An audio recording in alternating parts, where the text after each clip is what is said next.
Hello everyone and welcome back to my channel. I am Onna Harps and today I am going to be reviewing Kandi in the Gang Season 1 Episode 3. Before I begin, if you like my video, make sure that you hit that like button down below, comment, subscribe, even share my video. And make sure that you hit that notification bell and then that way you'll be notified each and every time I upload a video. Okay, I am going to be reviewing Kandi in the Gang. It's aired on Bravo TV and it's Season 1, Episode 3. Okay, so Kandi has a relaunch of her restaurant. Kandi Burris and Todd Tucker opened up a restaurant called Old Lady Gang about 4 or 5 years ago, and now they're reopening up another restaurant. And the show is about Kandi and her restaurant and her family relationships. So anyway, Kandi has an opening of her restaurant, and there were lines wrapped around the corner, and the lights went off. The patrons in the restaurant were all hot, and Kandi and Todd decided that they were going to hire a new general manager. Now, you will recognize Kandi and Todd from The Real Housewives of Atlanta. I believe Kandi's been on there since season 1, but she has her own show. It's not an extension of The Real Housewives of Atlanta. It's actually her own show, and it's produced by her husband's production company, her production company, and Truly Original, which is a production company of Bravo TV. So Kandi is really, doing the thing down here. A lot of you guys may find or think that Kandi is boring, which I once upon a time did too, until I sat back and I actually looked at, what Kandi was really, doing and what she was adding to the show. And I really like Kandi's business acumen. I like her relationships, with her family. And I just think that she's a true Taurus woman. She's a true boss. She has various businesses. She has like the underground infamous dungeon that you heard of. Todd opened up a trucking company. She has a Blaze restaurant, and now she has 2 Old Lady Gang restaurants, and she also has a music company. So Kandi is really doing the thing. So she hires her friends and her family, to, run the restaurant.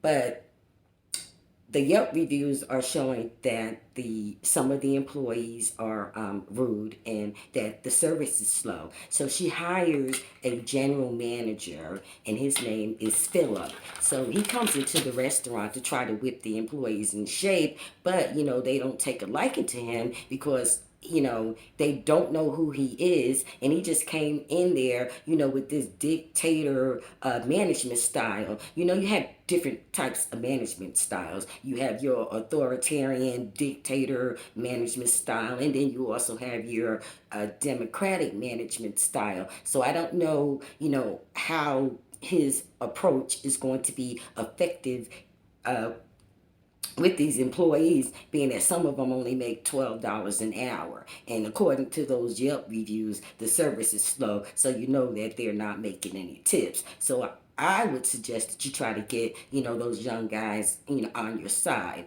because this is the kind of restaurant that caters to like the young urban crowd. So anyway, one scene, Kandi hires an event planner. His name is Tyron. He goes over to the area that Kandi wants him to plan the event at, and he takes out all of his measuring instruments, and he starts, getting to work. And then he hears a, and it's Philip. It's the new general manager that Kandi has hired. And Tyron was like, "Oh, hello, how are you doing?" And Philip was like, "Well, who are you?" And he was like, "Oh, I'm Tyron. I'm going to be over here remodeling for an event that Kandi's having." And Philip immediately was like, well, what do you do? So Tyron was taken aback, and he was like, well, I just told you what I did. Is there a problem? I mean, like, who are you? What do you do? And he immediately comes up out of his face, "I'm the boss, and I ask all of the questions." And Tyron was like, wait a minute, hold up, partner. Let me just like cut you off right there. If you have any issues, if there's anything that you want to know about me, I would appreciate it if you would consult with Kandi. So Tyron goes back to the main restaurant and he meets up with Kandi. And he lets Kandi know, I'm really not feeling this new general manager. I mean, he just tried me like I was a little boy. Okay, so Philip walks in behind him and he sits down with Don Juan and he immediately tells Don Juan, I don't like him. And he got that yellow shirt on looking all like Big Bird. Now, see, that's a violation right there. You don't go tell another employee that you don't like another employee, because that's setting yourself up for failure. Because if anything ever pops off between the two of you, you've already told this guy over here out the gate the first day you met him that you don't like him. So the next day, they're all down at the restaurant, and it's kind of like a slow day. And you have Brian, who is a server. So, being that the service was slow, him and another employee decides that they want to take a break. So they take a break. They go get fried chicken, salad, French fries, and then they have the nerve to sit right there at the counter with customers in the restaurant. So the manager of the restaurant told them, hey, you being unprofessional, you need to take the food in the back. And, Brian took offense to it and he immediately popped off and he was like, well, why can't we sit up here? You do. That was a no-no, because the manager called a meeting with Philip, who is the general manager, and Don Juan, and he was suspended for insubordination. Okay? So the next scene opens up with the bartender being late. Her name is Shandricka.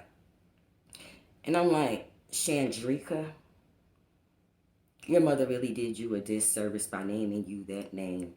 Don't you know that they take resumes with name Shandricka on it and throw it in the garbage? You go to a hospital, if they can't pronounce your name, they'll put your file at the bottom and keep it moving. I've seen this before.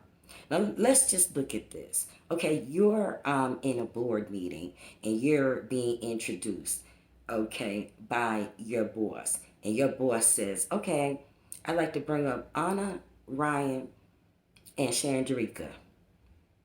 Okay? Some parents, set their kids up for failure, and it's not your fault. But if my mother named me Shandricka, I would have changed it the day that I turned 18. No shade. I'm just trying to position you in life. Okay, so all the guys decide that they want to go out after work for a nightcap. And that's when Brian, one of the servers, revealed to the rest of the employees that he had struggled with abuse of alcohol during the pandemic, and that he had quit drinking, and he let them know that it was like really really serious, that he was like on some Elvis Presley stuff. Okay, so all of the employees, they sympathized with him, and they said they got him, and if he ever needed anybody to talk to, that they were there for them. So they are a close knit group. Okay, here's the thing. You can't really judge anyone by their name. Here's the thing. Shandricka is also an aquatic coach, okay? Because she comes over to Kandi's house to do an aquatic aerobic exercise to get the old lady gang, which is Mama Joyce, Aunt Nora, and I forgot the other aunt's name, but the other aunt. And she's really professional, and she after she finished working out with the old ladies, she has a meeting with Kandi. So this shows you that Kandi is not like really in the restaurant, which she shouldn't have to be. She has a general manager and she has a manager as well. You know, she's just the owner of the restaurant. But anyway, when Shandricka was over giving the old lady gang an aerobic exercise workout, after the workout, Shandricka runs to Kandi and she was like, Brian got fired. Brian got fired. See, Shandricka should have let Philip tell Kandi that Brian got fired. So I can see already that she's the messy one out the bunch, and you don't ever want to be 5 minutes late or do anything in front of Shandricka. So anyway, that was just an overview of Kandi and the gang. It's only 4 episodes, and I've actually set the foundation for you for the first 3 episodes. So next episode, hopefully, Kandi said that she was going to call a staff meeting. So hopefully, you know, this staff meeting will whip the staff into shape because there's only one more episode after this. And I am looking forward to seeing season 2, you know, so that I can see the evolution of the employees. Now, would I eat at the restaurant?